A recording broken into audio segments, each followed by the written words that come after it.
Everybody participated. They worked together as teams, so they were the first one to finish preparation and the presentation was effective. The great teamwork. How well they are going to do? Okay, good afternoon everyone.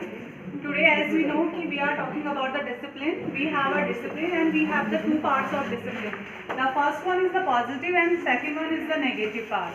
Now, what is the main thing that what is the positive part of discipline and what is the negative part of discipline?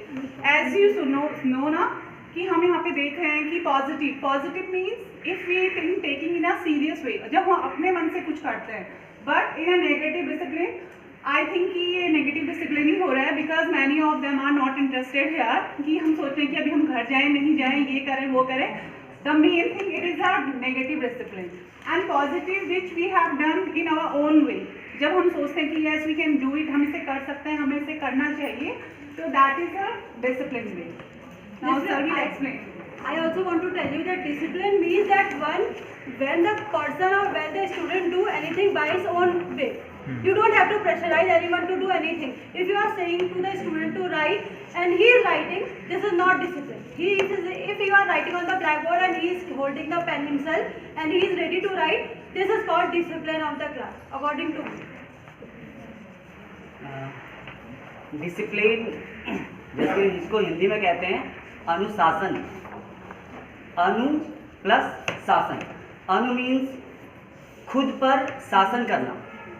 अनुशासन जो discipline का Hindi word है अनु और शासन. अनुशासन का अर्थ है कि खुद पर शासन करना, कि क्या हम खुद पर शासन मतलब हम अपने आप को कंट्रोल कर सकते हैं. तो एक क्लास को डिसिप्लिन करने के लिए सबसे पहले टीचर का डिसिप्लिन होना बहुत ज़रूरी होता है. टीचर की पर्सनैलिटी सबसे मेन. क्लास डिसिप्लिन तभी होगी जब टीचर की पर्सनैलिटी इफेक्टिव होगी. अब दूसरी बात यह है कि क्लास को हम डिसिप्लिन, क्या एक नॉइजी क्लास इनडिसिप्लिन क्लास कहलाएगी? क्या एक क्लास में नॉइज ज़्यादा आ रहा है, क्या उस क्लास को हम इनडिसिप्लिन कहेंगे?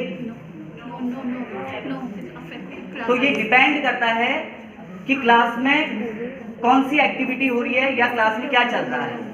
हो सकता है टीचर ने बच्चों को बहुत ज़्यादा इंटरेक्ट किया हो, कोई ऐसी एक्टिविटी हो रही है कि सारे के सारे बच्चे उसमें पार्टिसिपेट कर रहे हो, तो ऐसी क्लास को भी हम एक इनडिसिप्लिन क्लास नहीं कह सकते.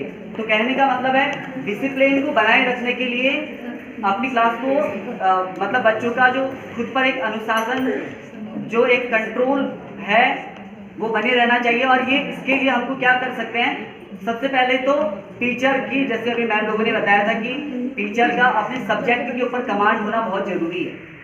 अगर टीचर का सब्जेक्ट के ऊपर कमांड अच्छा है तो एक मतलब आधी क्लास तो वैसे ही डिसिप्लिन हो जाती है. दूसरी चीज़ है कि क्लास में टीचिंग मेथड हम क्या यूज़ कर रहे हैं, कौन सी टीचिंग मेथड का हम यूज़ कर रहे हैं. क्या हमने टॉपिक को बहुत बोरिंग बना के तो नहीं रखा है? इससे भी हमारा डिसिप्लिन बहुत कम हो जाता है क्लास में. अगर हमारा टीचिंग मेथड बिल्कुल हमारा नॉलेज तो बहुत ज़्यादा है हमें, लेकिन हमारे पास टीचिंग स्किल की कमी है. स्किल जो होता है ये बहुत मायने रखता है डिसिप्लिन को बनाए रखने के लिए. टीचर को हो सकता है बच्चे को एंटरटेन करना पड़े, हो सकता है क्लास के अंदर जाके 2 जोक्स मारने पड़े. बच्चे को एंटरटेन करने के लिए, उसका ध्यान आकर्षित करने के लिए टीचर को ऐसा बनना है कि बच्चे का सारा ध्यान जो है टीचर के ऊपर केंद्रित रहे.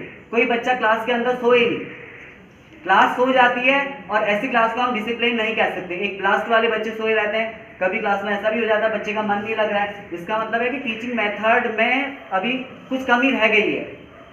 तो डिसिप्लिन को बनाए रखना टीचर के हाथ में है.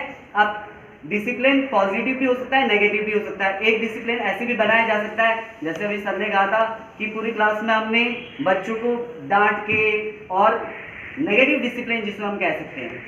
और एक डिसिप्लिन ऐसा भी हो सकता है कि टीचर बहुत अट्रैक्टिव तरीके से पढ़ा रहा है, सारे बच्चों को उसने अपनी तरफ को केंद्रित रखा है.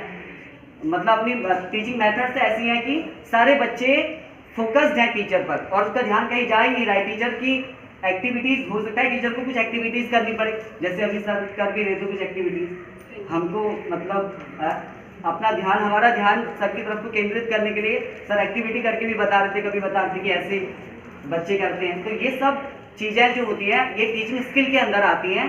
तो इन स्किल की हेल्प से हम एक क्लास को डिसिप्लिन रख सकते हैं। They started with the central idea of self-control, and they took observation from other participants and not only that, they tried to identify with what we are doing, what we all are doing. They related to us. They talked about what other groups have done, what other people have done. So bringing this relationship, getting related to the concept and sticking with the central concept is something which we need to learn from them. And believe me, if we are ready and we are we are ready and well prepared, our classes would be effective and they would be disciplined. Hats off to them, very well done. We will have at the most 2 more, maybe 1 more, at the most 2 more. Any 2 groups which